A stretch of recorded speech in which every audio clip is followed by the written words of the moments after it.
Je suis Light Bearer, artiste musicien gospel.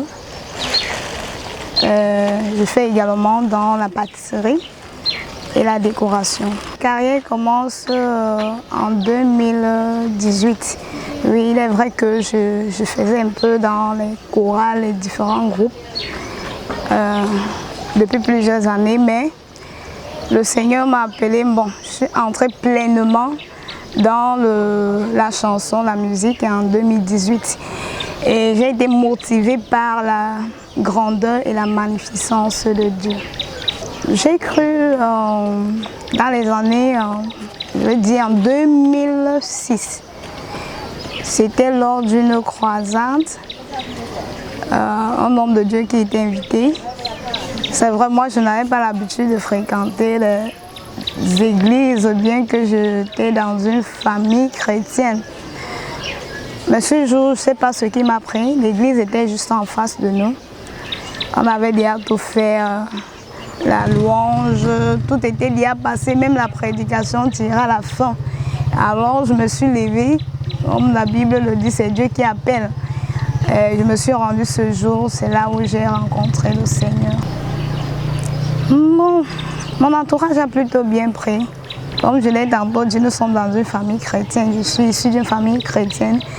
Et c'était une grande joie d'avoir encore un membre de plus dans la famille de Christ. Donc c'était la bienvenue. Tout a vraiment changé. Déjà, j'étais d'une nature timide, extrêmement timide, que je ne parlais pas. J'étais toujours crispée comme quelqu'un de maladif, bien que je l'étais d'ailleurs. Mais après avoir rencontré le Seigneur, il a totalement tout changé. Je suis devenue une autre personne. Il m'a donné la joie de vivre. Il m'a donné la liberté. En fait, je suis libre. Également la santé qui était un peu menacée. Aujourd'hui, elle est plus stable.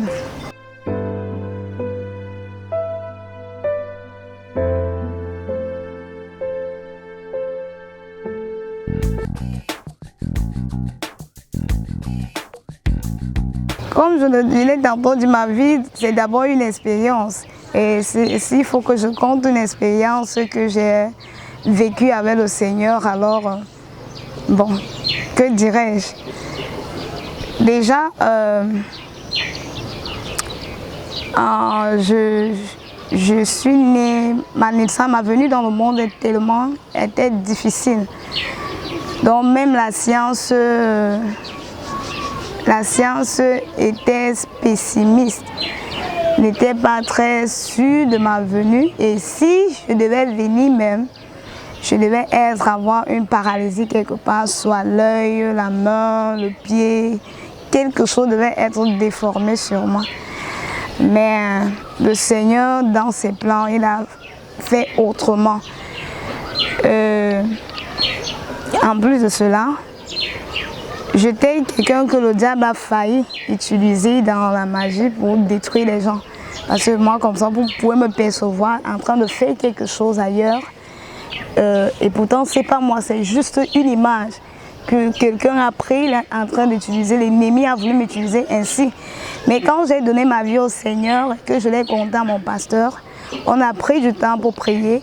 Et depuis ce jour, il n'y a plus de manifestations comme ça. Je n'ai plus jamais entendu qu'on te voit passer, on te voit par là.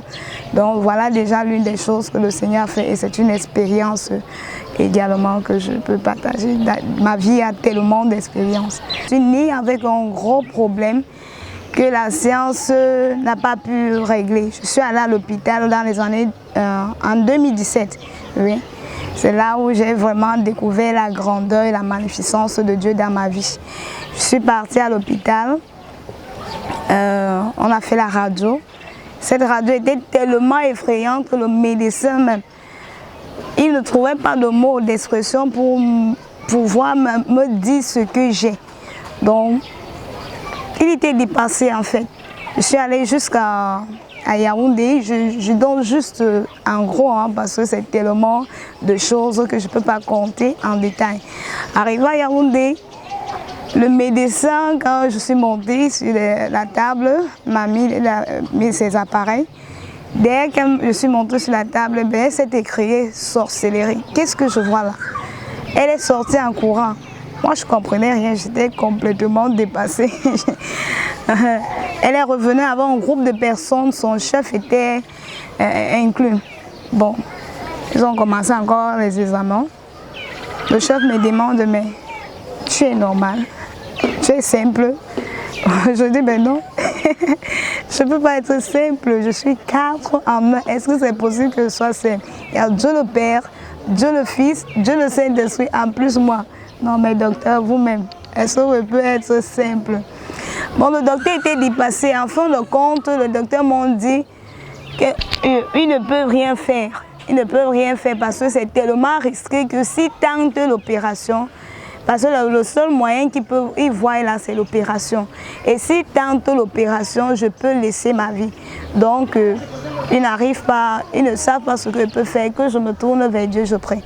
J'ai envoyé les résultats à ma maman, qui est en Suisse, qui fait dans le corps médical, qu'elle aussi elle essaie de chercher.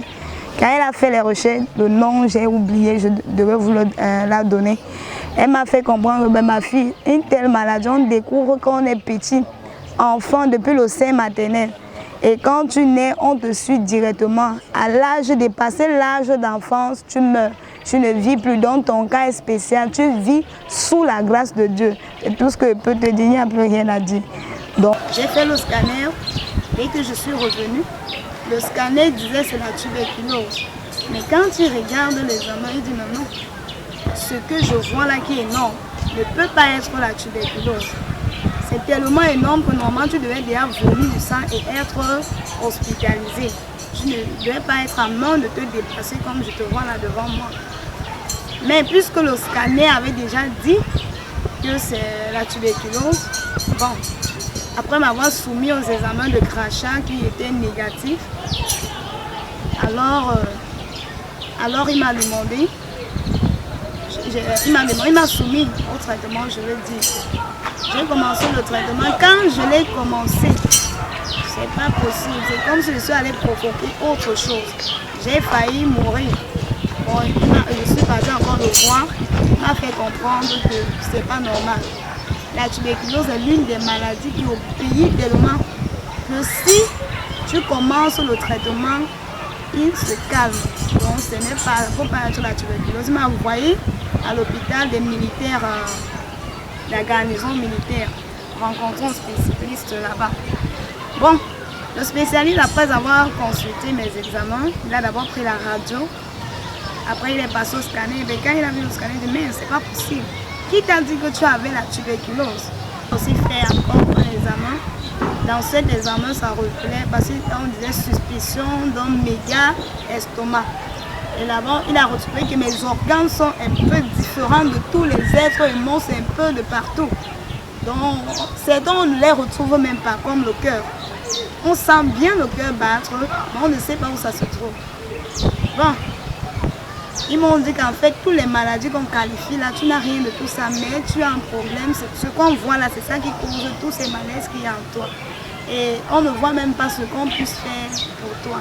J'ai même d'abord, ils ont dit, j'ai l'œsophage également retroussé, tellement infime comme ceci. Quand je mange la nourriture, quand il a fait l'examen, ça reste au niveau de la poitrine, ça vient étouffer l'air. Dans la poche d'air, ça vient tout près. Reste là, ça ne descend pas.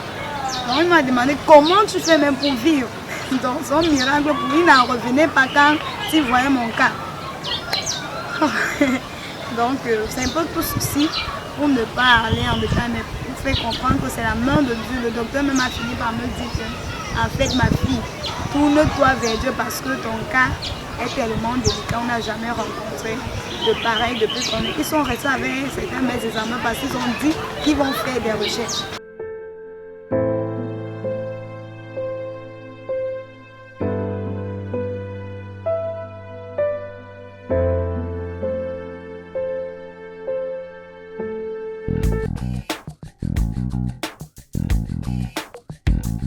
Je dirais que ma marche avec Dieu est plutôt progressive. Elle est également stable. Aujourd'hui, je suis plus consciente de qui je suis, de ma position en Christ et qui est Dieu. Ma marche avec Dieu, en fait, n'a pas toujours été pareille. Ça n'a pas été pareil. Aujourd'hui, comme je l'ai dit, elle va progressive. Et oui, évidemment, j'ai fait face aux difficultés. Au début, ce n'était pas très évident. Je me souviens quand j'ai cru, j'étais un peu de partout, aux ailes des nouveaux convertis. J'étais un peu de partout, je me retrouvais à l'intercession, ici, chorale, évangélisation, un peu de partout, nettoyage, au point que les gens se sont même fâchés, ils ont commencé à murmurer, mais toi tu cherches à montrer quoi, tu aimes Dieu. Bon, il y a eu des oppositions quoi, les gens sont soulevés, uniquement même le fait que tu laves le sol, déjà ça dérange les gens, mais quand tu laisses, ils ne le font pas. Donc il y a eu tellement d'opposition que ça m'a même frustrée. Dieu m'utilisait beaucoup dans les domaines prophétie, songe, la voix audible, mais tellement j'ai été frustrée que je ne voulais plus que Dieu m'utilise. Je résistais, j'ai même fini par perdre cela. J'ai fini par perdre tous les dons, j'ai même refroidi. J'ai beaucoup refroidi à cause de toutes ces choses-là. Mais avec le temps, comme je le dis maintenant, je comprends les choses. Le Seigneur est en train de restaurer.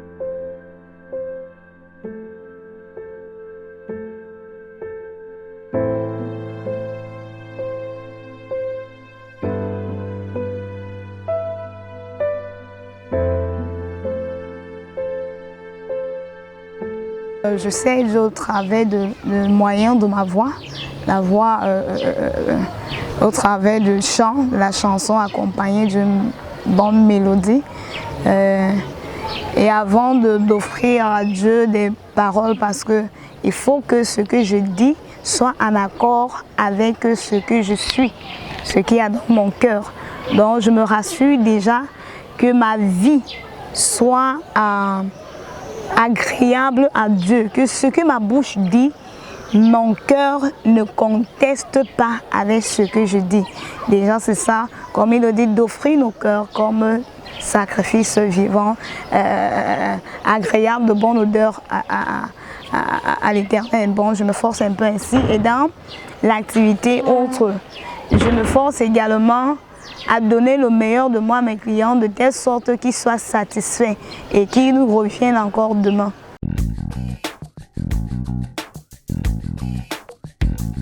C'est possible de mener une vie de sanctification dans la société aujourd'hui, mais humainement parlant, ça ne se fait pas. Par contre, si tu te laisses diriger par le Seigneur, tu permets au Saint-Esprit, parce que Jésus nous a fait comprendre que nous ne pouvons pas, parce que lui-même il a vécu en tant qu'homme, il a fait face aux difficultés, aux épreuves, aux tentations, et il a compris qu'un être humain normal ne peut pas mener une vie de sanctification, on ne peut pas être agréable à Dieu. Et pour cela, il nous demande de rester attachés à lui. Parce que c'est en restant attachés à lui que nous allons pouvoir vaincre. Et c'est par sa parole. Sa parole, c'est lui dit sanctifie-les par ta parole, car ta parole, c'est la vérité. Donc si nous restons attachés à la parole, pas la parole écrite, parce qu'il dit la lettre tue, mais la parole révélée, donc l'esprit, la parole, si nous restons attachés au réma, alors là, nous serons sanctifiés par cette parole et ainsi nous allons mener une vie de sanctification. La Bible dit que les bonnes œuvres, ce n'est pas nous qui les pratiquons, il les a déjà préparées afin que nous les pratiquions. Et si nous acceptons que le Christ travaille en nous, alors tout sera facile. C'est difficile pour nous, pourquoi? Parce que nous voulons vivre de nous-mêmes. Je l'ai tantôt dit. Je me suis laissée guider par le Saint-Esprit. Par moments, il m'arrive d'être submergée. Je sens que la chair veut prendre dessus. Mais quand je sens les moments difficiles comme ça, j'entre dans ma chambre, je parle à mon Dieu, je lui dis « Père, voici à quel niveau je me trouve, voilà ce qui me dérange. Si tu ne m'aides pas, je t'assure que je vais succomber. » Et ainsi, après avoir fait cette prière, quand je sors, je ressors forte, prête à affronter toutes les situations. Et tout ce qu'il y a dans le monde devient pour moi rien du tout.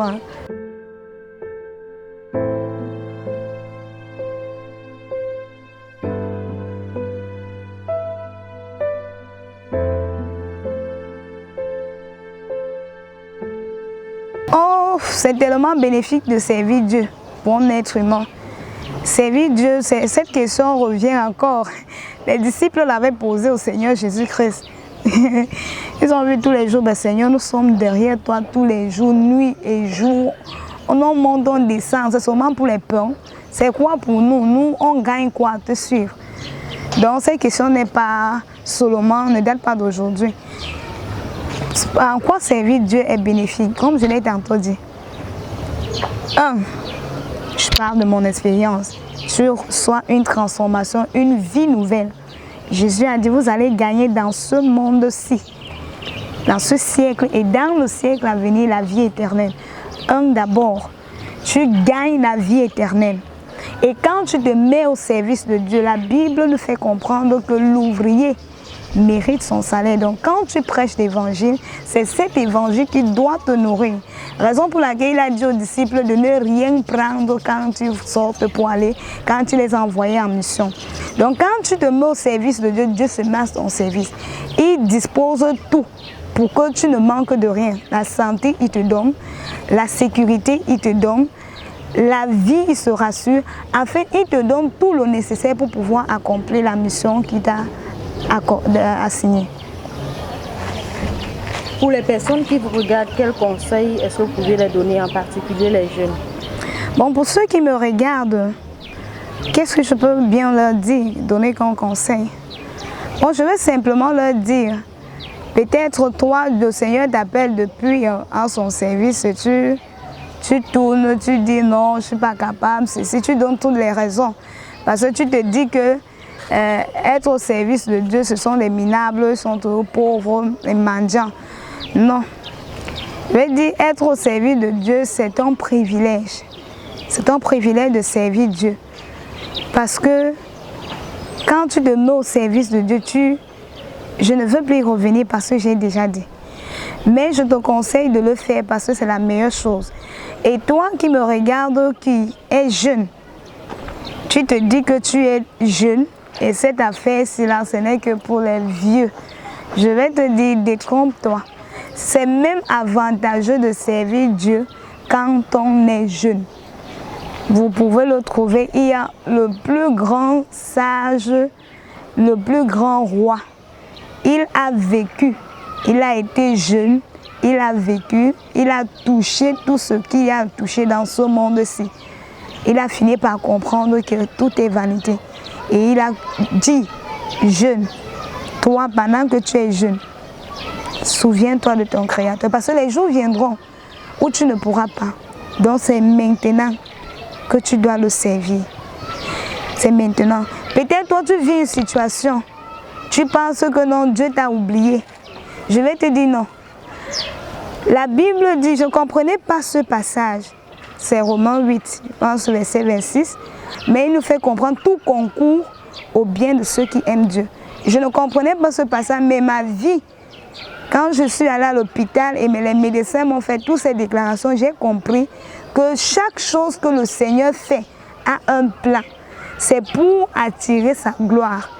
Donc tu vis une situation, tu penses que le Seigneur t'a oublié. Non. Le Seigneur permet que cette situation s'aggrave selon les hommes. Pour que quand il va se glorifier, ça soit vraiment spectaculaire. Et qu'une âme puisse croire au travers de ta vie. Donc je te conseille de tenir ferme, n'abandonne pas, tiens ton Dieu, ne te décourage pas et tu verras sa gloire comme moi, je suis en train de l'expérimenter maintenant.